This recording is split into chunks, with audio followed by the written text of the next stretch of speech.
కార్మికులతో ఒప్పంద వివాదం కారణంగా కెనడాలోని 2 కీలక రైల్ నెట్వర్క్ల కార్యకలాపాలు నిలిచిపోయాయి. Canada National, the Canada Pacific, Kansas City Southern సంస్థలకు చెందిన వేల మంది ఉద్యోగులు సమ్మెకు దిగారు. కెనడాలో రైలు ట్రాఫిక్తో పాటు అమెరికా సరిహద్దుల్లో అన్ని షిప్మెంట్లు నిలిచిపోయాయి. దీంతో ఉత్తర అమెరికా ఆర్థిక వ్యవస్థపై ప్రతికూల ప్రభావం పడనుంది. అమెరికా, కెనడా మధ్య రైలు మార్గంలో ఎగుమతి అయ్యే సరుకుల్లో 3వ వంతు ఈ సంస్థలే తరలిస్తాయి. ఫలితంగా అమెరికాలోని వ్యవసాయ, ఆటోమొబైల్, గృహ నిర్మాణ, ఇంధన పరిశ్రమలకు అవసరమైన ముడిసరుకు సరఫరా చేయడంలో తీవ్ర అవరోధాలు ఏర్పడనున్నాయి.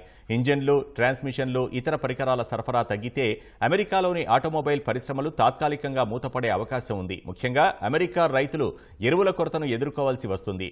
రోడ్డు మార్గంలో ఈ సరుకును రవాణా చేయడానికి తగినన్ని ట్రక్కులు అందుబాటులో లేవు.